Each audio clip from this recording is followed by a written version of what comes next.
this is just a 30-minute presentation, a condensed version of 35 years of my work as an artist.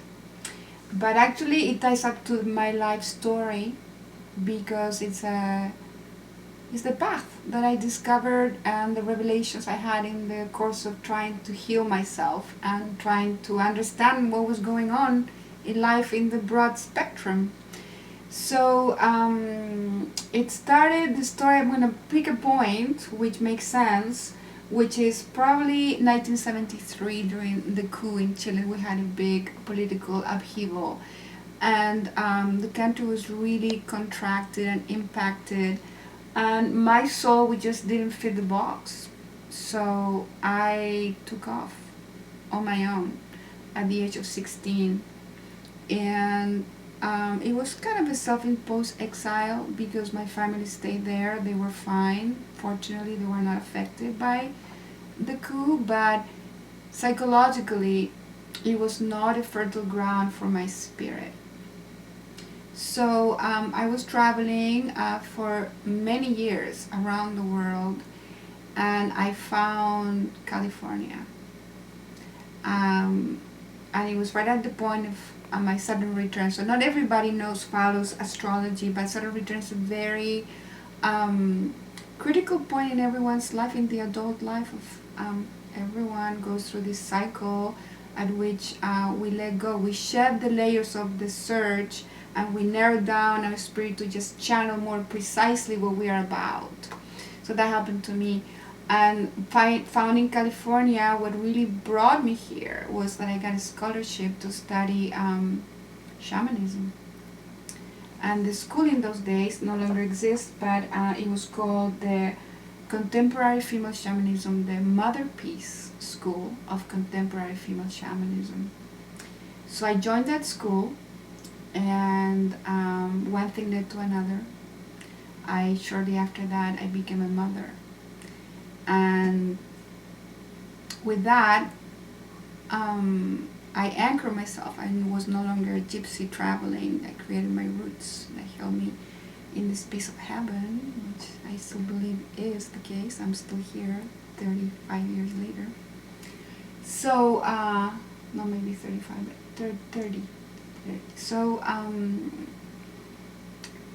the studies of shamanism had actually started earlier on, because I think I had a revelation at a very young age, I would say pre-adolescence, where I realized that my path, my life path was a spiritual path.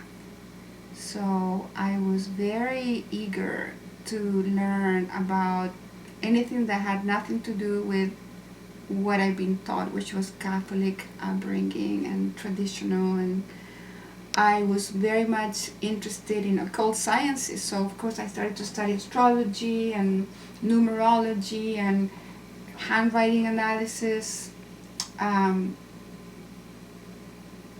other things like Taoism, trance journey. And it was not anything to do with psychedelics. That came much later in life. In fact, during the shamanic training, it was just a study of, because it was a feminist approach, it was really going back to the roots of the Grey Mother, the female aspect of the human psyche. So that involves studying healing with herbs, and healing with hands-on healing, and all the other female-based knowledge that I am trying to bring forth to the foreground through my art. So I was fortunate enough to receive a number of grants. I had another grant with a painting teacher in Chile, and then another grant with a spiritual guide who introduced me to the person that brought me to California. So that's more or less my background. Through these practices and these studies, I started to kind of have some understandings about the archetypes of everybody's, the human soul, the heart, the archetypes that live in everyone's heart and soul. So this is really a simple journey of like just going to the core of the issues of, again, being born, living and dying, but everything in between that makes us be who we are and believe in the things that we believe in. So also the body of work is in honor of women, and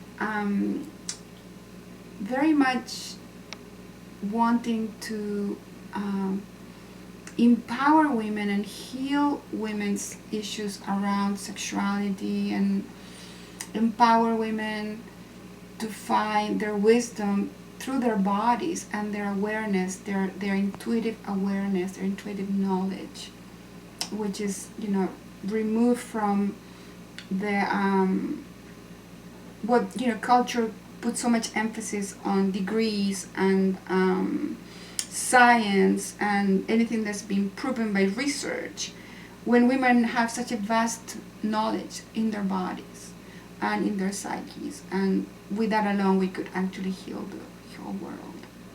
So this is what this body of work is about. So here we are.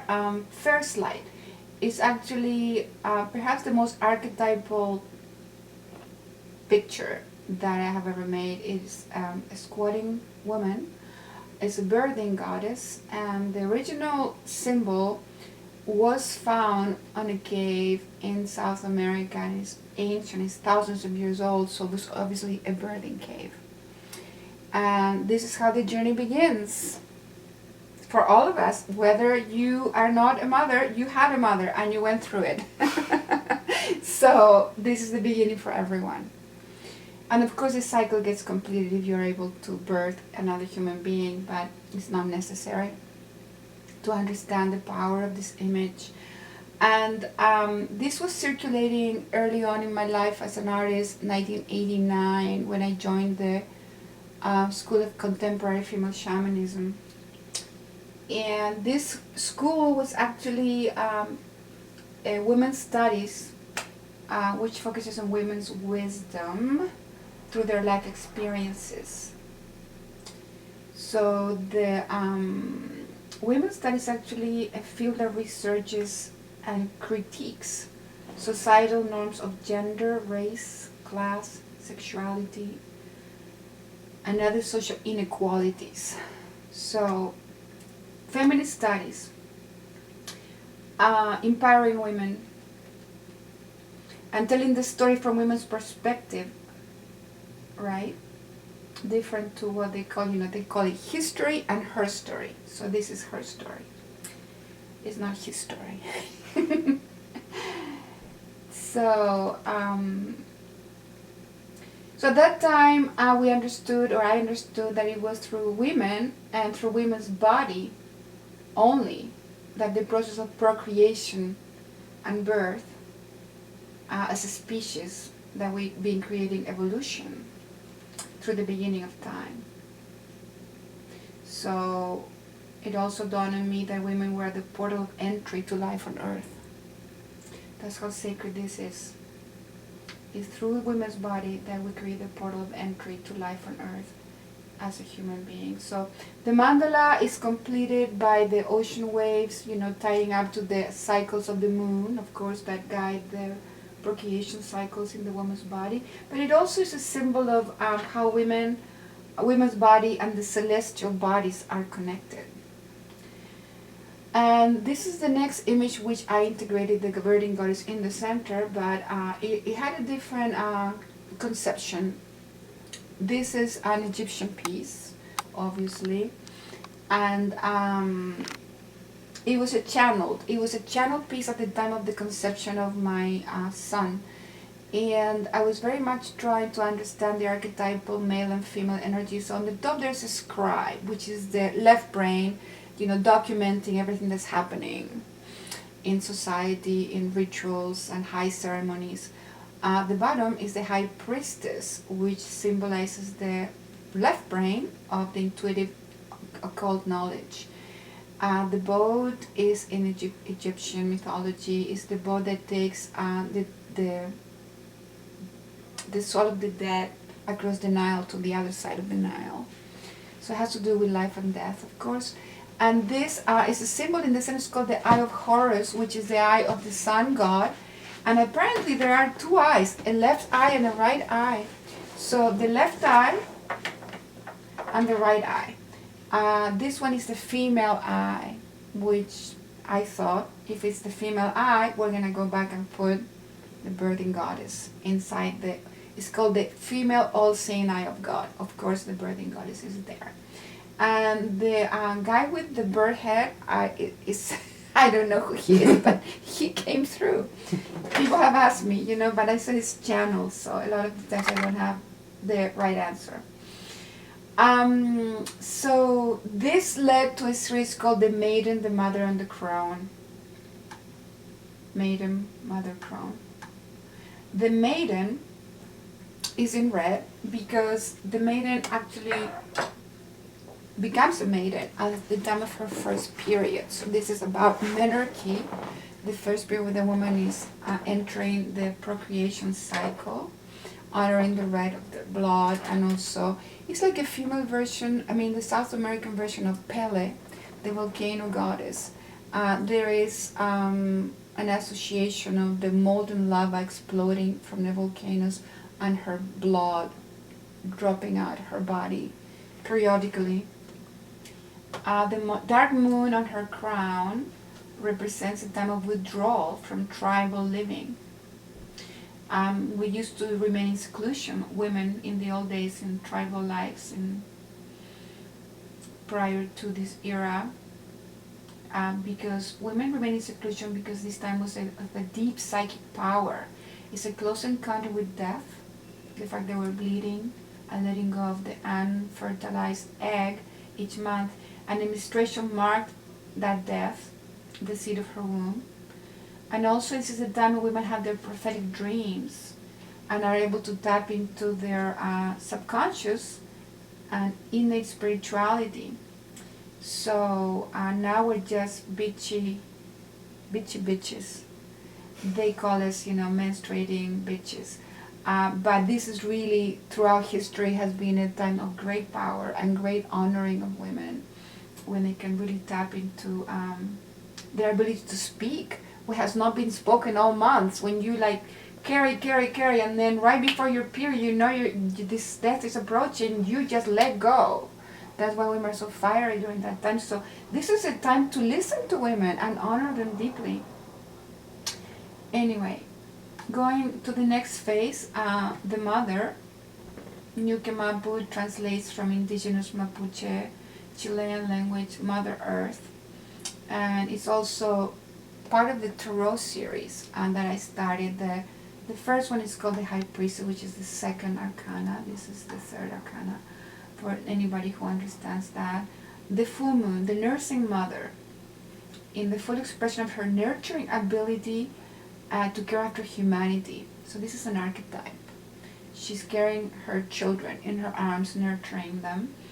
And in her arms we find shelter, love, and redemption. We can always go back to the mother. If we are a criminal or a crook or lost or a drug addict, we always have a mother who will pamper us. So this landscape is of the Chilean Patagonia, and the glaciers are covered. These are granite peaks, abundant forests of pristine lakes. And then the Mapuche lived here freely prior to the Spanish conquest.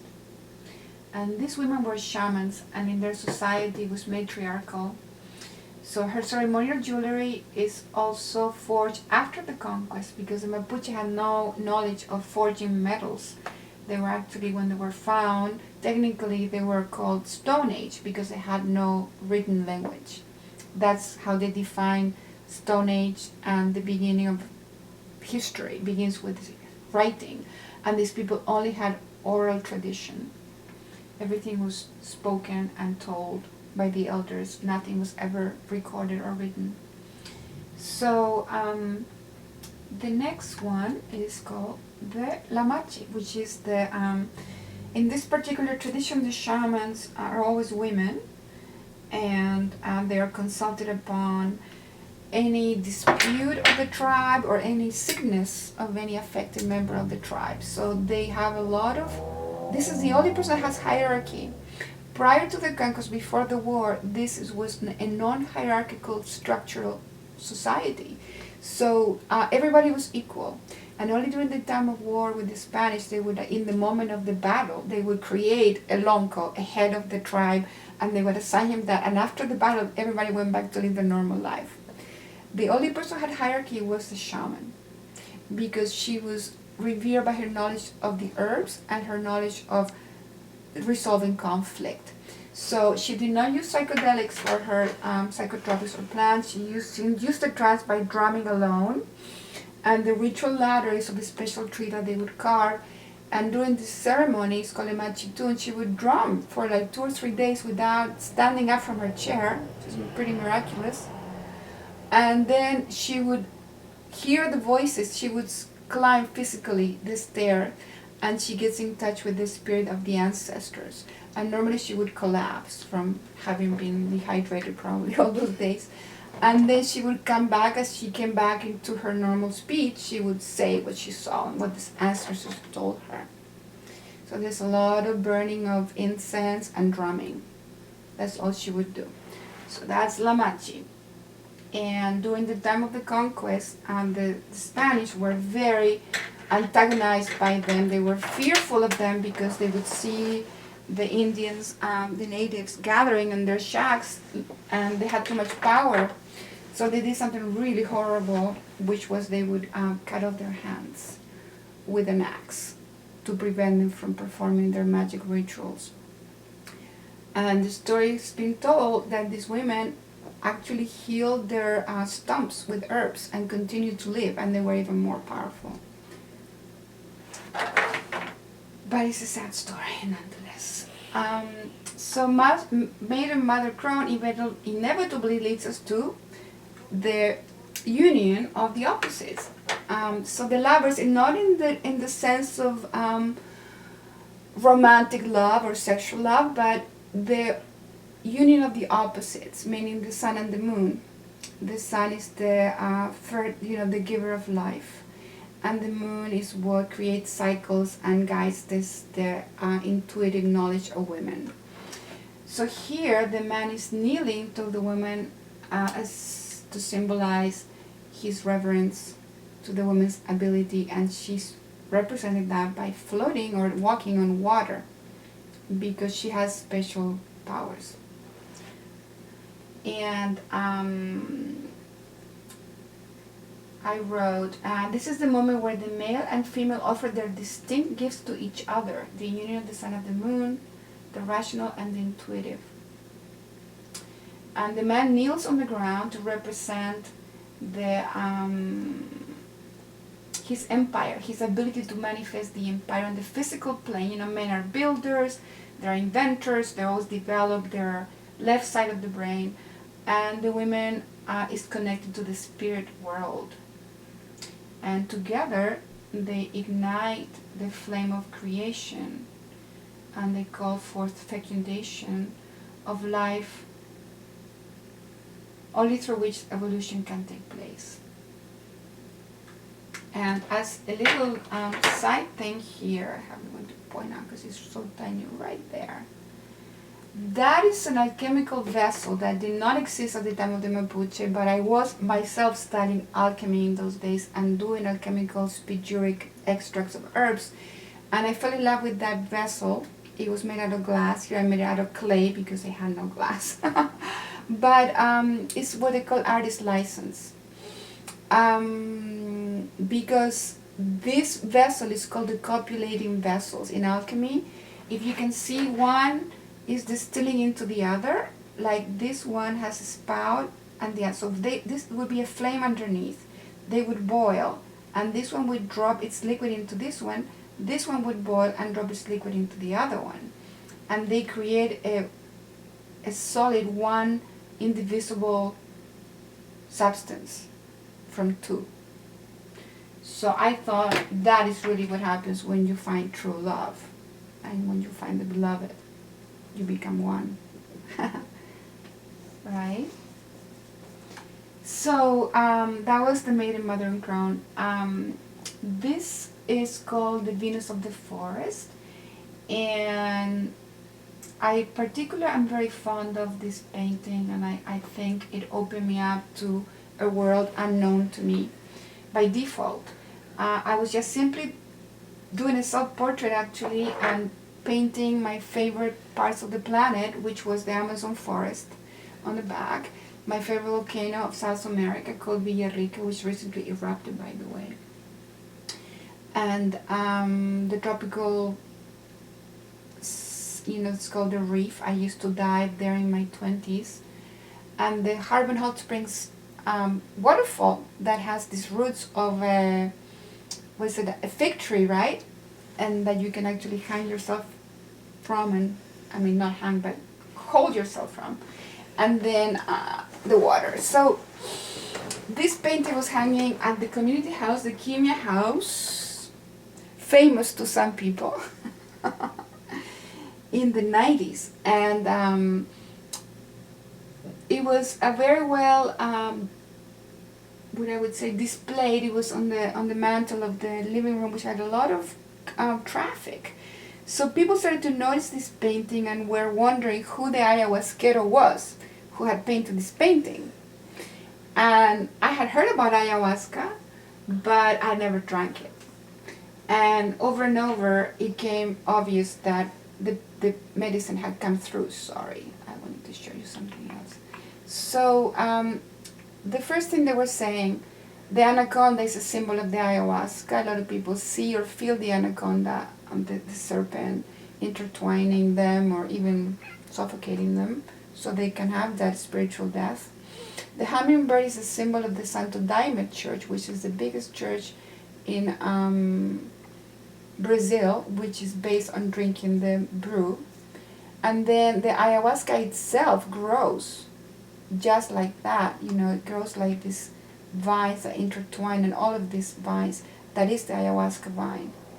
And then if you look closely, the woman has all these patterns on the body, which is something that you often feel when you're on psychedelics.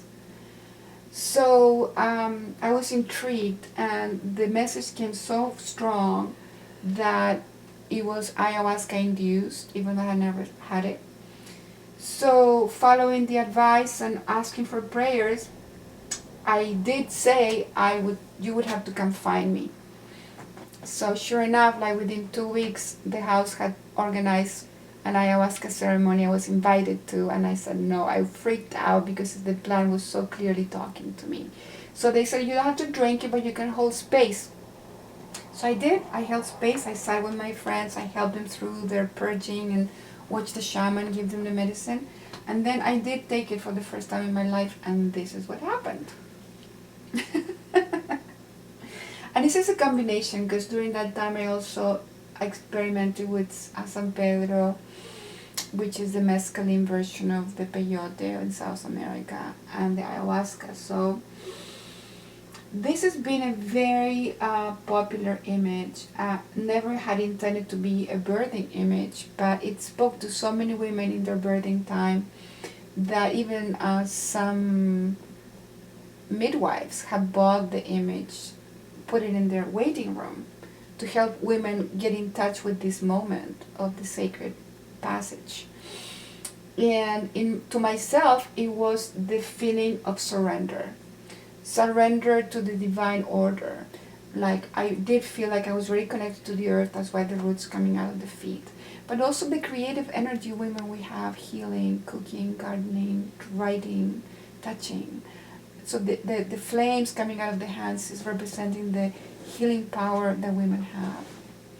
The jewelry is traditional of the indigenous of the Mapuche, the moon cycles again. And again, I would not leave behind the hummingbird. So this image has been consecrated over and over by so many families who in their moment of birth meditated to this image. So truly I cannot take credit for this creation. I really do feel it's been a challenge piece. channeled. Um, the image came itself in one solid stroke through my hand, and I turned it into a painting. So my experience was the ability to enter into a deep feel of gratitude,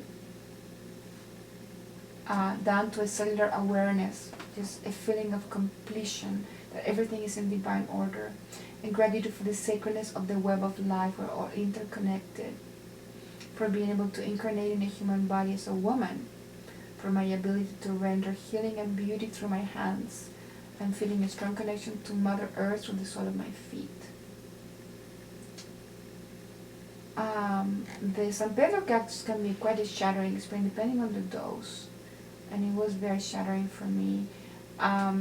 Experiencing that everything I had known the way I had known it had ceased to exist, and only a deep stillness and silence permeated all of me and everything around me. And the sensation that I could endlessly sustain this feeling of deep state of meditation. And it was a state of surrender beyond imaginable. And an understanding that is not an intellectual understanding, but the embodiment, I want to say, that the universe throughout time and space is interconnected and in divine order. So following my initiation of psychedelics, it led me to smoke the DMT, which is the active ingredient in mushrooms and ayahuasca. And they can actually do an extraction. There's lots of plants and animals that have DMT. So the DMT, in this case, from a toad, and the painting was almost finished by the time I smoked the toad. It's a condensed version of the ayahuasca. If anybody wants to know, they've done it, they know, like the ayahuasca can last 8 hours. And you have a lot of wiggle room. You can tell the plant, no, I don't feel good here, let me go to sleep, and you vomit, whatever, you go to sleep. Or you want to drink more, and she takes you deeper and deeper. It's a dialogue. Here you have no room to dialogue. You smoke it, as you're inhaling, you're dying. And you're always terrified, why did I do that? Because you don't know if you're coming back, and if you're coming back, and how you're coming back, and what you're coming back for or to is completely uncertain. Because everything shatters in that moment of the exhalation. And it truly is your last breath as you know it. So it's so powerful that it is being scientifically studied what does happen, and we're on the verge of spirituality and science converging, and spirituality and psychedelics for shamanism, we know that it changes us forever. So now we're saying maybe it changes the DNA. Maybe it opens us up to have more DNA strands, because we actually are able to have the left brain and the right brain talk. So even though you're like what they call wasted on some kind of substance, you're not. You can actually pick up the phone and have a really powerful conversation with the President of the United States in that moment. Or you can have issues resolved from your past, your childhood, that were hiding in there in your heart, and everything gets unraveled. So you do get changed forever. And I wanted to somehow depict that by the smoke coming out of the toad. It's only 2 strands, right? And as it touches the goddess, it becomes 4 strands. And then her chakras are in ascension. From the crown chakra, the root chakra begins towards the heavens. And her ability again to connect and talk to the spirit world transform. Like there's this smoke coming out from the pot, but also coming out from another dimension, and becomes an ancestor. And then here, I don't know what I was doing, the background was yellow, and when I painted it blue, I realized these lines were there.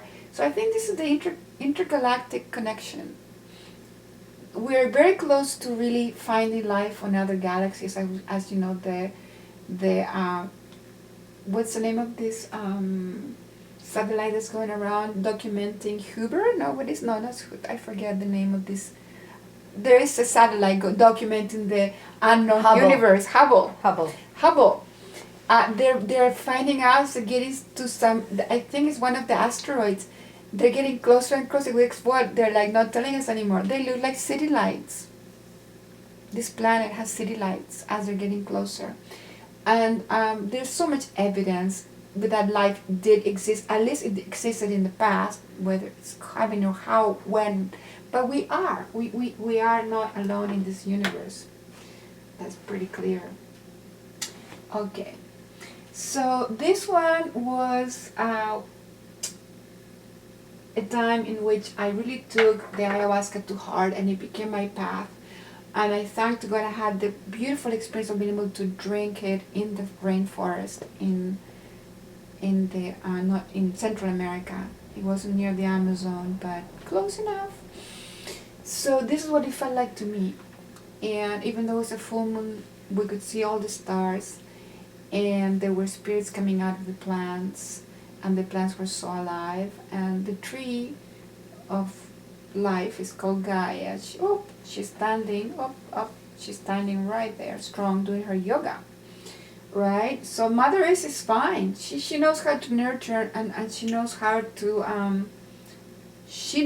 reverse the damage we have done. Whether we make it or not, that's another story. But she could easily send a catastrophic movement and wipe us out. However, she's choosing to still nurture the children below. She's dripping milk out of her breast. She has infinite giving power. So another part of my life has been that of a Dakini, a sexual healer. So the Tantric Dakini has the ability to transform moon tears. The name of moon tears, we're going to call moon tears to encompass all of the bodily fluids, the tears, the semen, the menstrual blood, the milk of the breast. Her touch turns it into rainbow light, meaning healing, full spectrum of healing. And her touch is purifying, liberating, and redeeming. So anybody who has had the experience of being with a tantric teacher, male or female, knows that this is the case. There is a deep transformation that happens by the transmission of awareness through touch. It can only be done through touch. This is one modality, is psychosomatic. It cannot be taught by speaking. It cannot be taught by reading. It has to be experienced, and it's usually transmission through touch. And you cannot pay for it and say we're going to have a tantric healing. It's always a gift of divine grace. You can be very an expert on creating the setting that is conducive to the healing. The rest is up to creation and God and the receptivity of the person who's seeking the service. All right. The condor.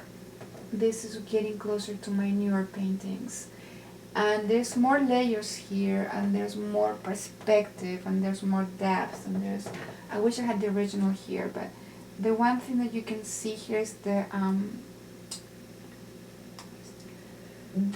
trumpet angels. Can you see it, honey? Because it's very hard, it's so small here.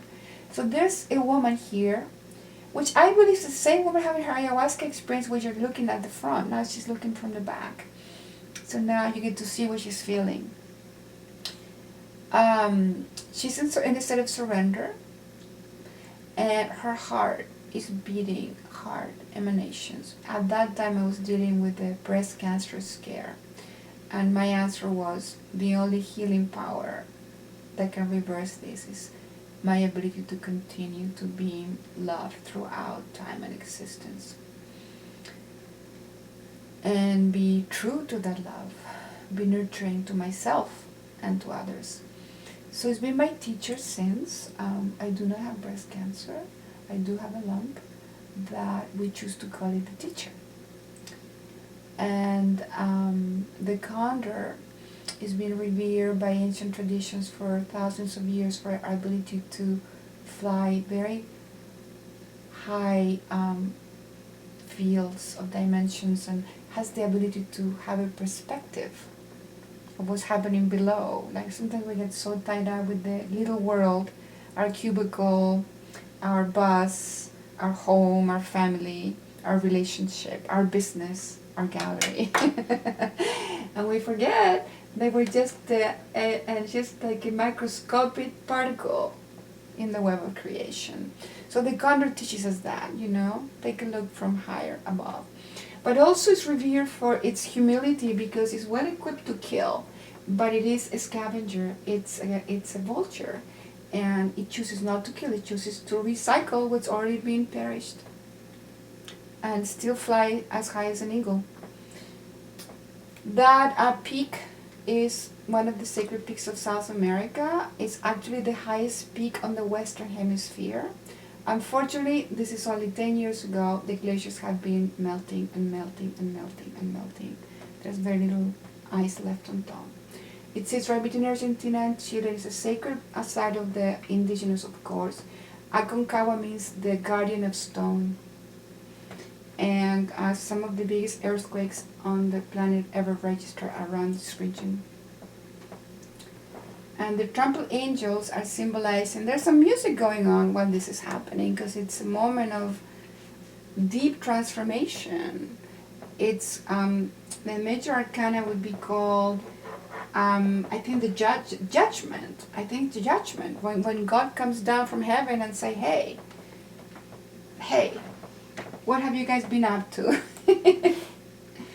Okay, so I could not finish the series of the indigenous sacred women of the earth without the divine masculine. For many reasons. For one, I've been so saturated with the imagery of women posing naked for men throughout history. And women in very provocative or very complacent or very, I would say, demeaning and even passive attitude that are supposed to be sexy, right? And to me, I want to honor the male for what I understand after all these years of doing sacred tantric healing, and for my having been married 3 times, having a father that's alive, a brother that I treasure, and a son. So I have males all around me, above, below, on the sides. And what I know about men is that they do have a very strong sexual drive that moves their lives. It moves the world. And this man is actually in a very deep state of meditation while he's honoring his roaring beast. He's owning that. He knows it's there. But he is just sitting with it. It seems like he's containing it in some deep way. The condor in the heart represents the desire for all men for freedom. Is the most important thing for the male psyche, to be free. So how men can reconcile those two? Because women want commitment, women want to be anchored, women want monogamy, and he's got the freedom on the heart. So sacred divine masculine somehow has the ability to reconcile those two. And this is a pehuenche. It's a traditional man of the Mapuche. They live off this tree. It's called the pehuen. And the pehuen is the sister of the sequoia. They get to live thousands of years old. And they only yield fruit right before they die. But they yield fruit for 2 years. They get to live 2,000 years. And for the last 2 years of their life, they rain these pine nuts for 2 years, and one tree can fill the whole tribe for 2 years. And they make this space, they turn into some kind of food. So the Pehuenche, they call themselves the people of the Pehuen, because to them this tree is sacred. The whole tribe is called the Pehuenche. Che means people, Pehuen means the tree. And that's also a volcano that is called Mount Lanin, which is a sacred mountain. It is a volcano, also has a lake on top by the crater. And the stories tell that when some beautiful women have meandered away from the tribe, they get lost, and the spirit of this volcano captures their soul, and they never return. When they meander through it's so beautiful there, they never come back.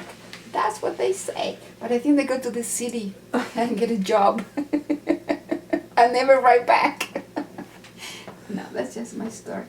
So the last layer, the transparency, if you look, is a condor. There's a head, the beak, the wings, the body, and the tail. And I chose it because it's an abstraction of a condor. I think it's indigenous. I'm not sure of the source, but I love the fact there's an ankh in there. And the ankh has always been the cross of life because it represents the womb and the fallopian tubes. I don't know if you knew that, but as opposed to the Christian cross, which is the cross of death. It represents the death of Jesus. So we're honoring death, not life. Honoring life, not death. Oh, okay, one more. This is the last painting, which was a commission piece, but I like to include it here because it's very valuable in these days. It's called the Dakini of Peace, and it was a commission piece to it's an invocation to the reconciliation of all the major religions of the world. So we have Judaism, Islam, Buddhism, Hinduism, Christianity, and Taoism in the center, because to me that's where I really lies. Taoism is very close to Buddhism. They're my two favorite ones because they're not honoring any particular god. They're honoring the great emptiness, or they're honoring the perpetual recycling and contribution of the opposites. So there's not really a structure around the mind or hierarchy. So that's why they're in the center. The other four are very important because so many wars are being fought for this particular issue. So the blessing of God is represented by the ankh, which you cannot see, the five-pointed star, the flower of life, which is like a sacred geometry pattern that appears all throughout the plant kingdom and crystal formations, the winged heart, which is unconditional love. But really, truly, the blessing of God is our DNA, because in our DNA we have the inscription of evolution. So even as we get scared, oh, what are we going to do with all this electromagnetic field charging our brain, and I can't cope with the technology that's killing us? No, God put it in us to evolve, and there's a gene for mutation. We're always mutating to cope with what the field around us is throwing at us. So we're always evolving. It's called adaptation. All of evolution has taken place through adaptation. We developed a brain that's because of evolution, and now we're developing a heart that would uplift us to the next level of evolution. So we ate out of the tree of knowledge. We know where that took us. And now we're eating out the tree of life. That's the new age that's being dawned upon us, if we so choose. We have the answers, we have the ways. We have the knowledge, we have the power, we have the resources. The closing chapter is the medicine mandala, and the reason why being is that I have been a practicing Tibetan Buddhist in the closet for a long time. Meditation has saved my life. My mantras, my deities are always with me everywhere I go. I traveled extensively the last 8 years. I've been on a jet plane, crossing the country 4 times a month the last 8 years, and always with my mantra. And it was given to me for a water initiation. I was initiated as a water priestess, so I do magic with water in my altars. I consecrate different creeks and lakes and glaciers around the globe. I take a few drops and anoint them at different moments. So the wheel of medicine mandala, it's an invocation for the perpetuation and purification of water. And there's the 4 elements represented by the green, the red, and the blue, and the orange. The yellow, green, red, blue. And the circle inside is a representation of the sun, which is our solar system. As far as we know, that's the center of our life on Earth. The 8-pointed star is being depicted for the Venus, which is in this language of the Mapuche, which I've been studying. Perfection and beauty is the same word in that vocabulary. And Venus is beauty. So yeah, we have sun, we have beauty, we have the lotus, another miracle, that a flower that blooms out of stagnant waters in pure, pristine, usually white. This one is pink. They do have pink lotus too. Floating in the water. The squares are the four directions, and I took liberty again, artist license, with permission of my Tibetan Lama, that I could remove some of the sacred symbols of Tibetan Buddhism, which are in the corners here, and this circle, and I put the ayahuasca medicine. This is the vine, and I've been fortunate to be one of the first people in history that witnessed and invited the Tibetan priests to drink the medicine with me 10 years ago in the land where I live today. Aho! So this the end. Oh no, it's not the end. There's goodies. This is my first, very early. These are 20 years old. This is where this imagery came from. The original tarot deck. See, I told you about the Spanish would cut the hands of the warriors and the healers. So here, the hanged one, which is usually just a hanged person, has his hands cut off. Here I told you there's volcanoes erupting in Chile all the time. Enormous movement of the earth. I was born during one of the biggest earthquakes on the planet. Some attire of the original Mapuche. This is the original version of the self-portrait of the goddess bathing in the water. It's called Venus of the Forest because the shamans in that tradition, every morning they go to a body of water to consecrate their body to nature. Like we do at Harvard Hot Springs. We go there in the morning. These are more images from the tarot deck. And that was it. And this is the end. The end. The end. You can That's it. Okay. Is it? Say goodbye. Ciao. Mwah.